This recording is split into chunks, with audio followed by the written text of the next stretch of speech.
मूर्ति बाबा साहब का अनावरण किया गया है। ये V7 क्या है यार, चेहरे पे लगा रहे हो, नीचे रखो।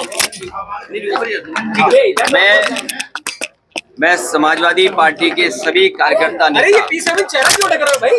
और इटावा के सांसद जी के साथ साथ सभी साथियों को धन्यवाद और आभार प्रकट करता हूं। मैं इधर समाजवादी पार्टी ने कार्यक्रम जो तय किया था 14 तारीख तक बाबा साहब भीमराव अंबेडकर जी के बारे में और बाबा साहब भीमराव अंबेडकर जी का जो जीवन का संघर्ष और किस तरीके से आज जो राजनीतिक परिस्थितियां बनी है, जिसमें भारतीय जनता पार्टी एक एक कर करके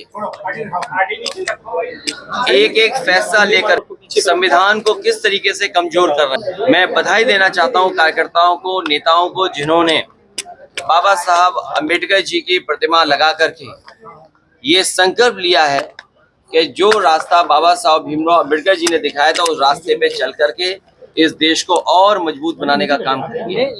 बाबा साहेब भीमराव अंबेडकर जी का दिया हुआ संविधान हम सब गरीबों के लिए, खासकर जो बहुजन समाज के लोग हैं, पीड़ित, शोषित, वंचित लोग, उनके लिए समय समय पर ये कवच बनकर के काम करता है।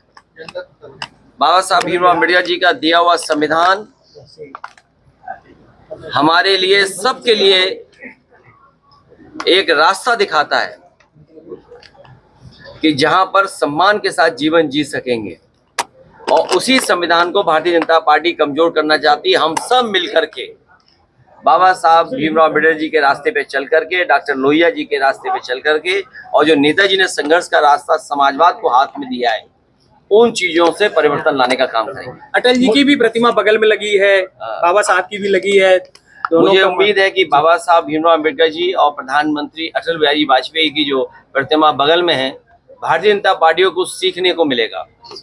भारतीय जनता पार्टी के लोग यहाँ आए, जिस तरीके से हम लोगों ने बाबा साहब भीमराव अंबेडकर जी के सामने नमन किया, उसके बाद देश के रहे प्रधानमंत्री, उनकी भी प्रतिमा पे हमारी पार्टी के कार्यकर्ताओं ने माल्यार्पण किया, हम लोगों ने नमन किया। ये भारतीय जनता पार्टी के लिए सीख है कि संविधान सबके लिए बराबर है, और जितना भारतीय जनता पार्टी के लोग बाबा साहब के शरण में चले जाएंगे, उतना ही देश और मजबूत दिखाई देगा। जोड़ो अभियान शुरू कर रही है बीजेपी, 14 तारीख से दलित जोड़ो अभियान शुरू कर रही है गाँव-गाँव। छुआछूत, दूरी रखना, उनका छुआ खाना ना खाना, और बाबा साहब भीमराव अम्बेडकर जी के बारे में तो पढ़ा होगा कि किस तरीके से पीने के पानी को लेकर के उन्हें संघर्ष करना पड़ा। जो तालाब था वहां भी पानी पी नहीं सकते थे, पानी के लिए कितना इंतजार करना पड़ता था।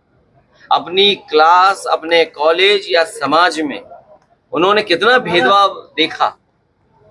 ये भारतीय जनता पार्टी क्योंकि घबराई हुई है पीडीए की ताकत से, इसलिए रास्ता खोज रही है कि किस सहारे बचा जाए।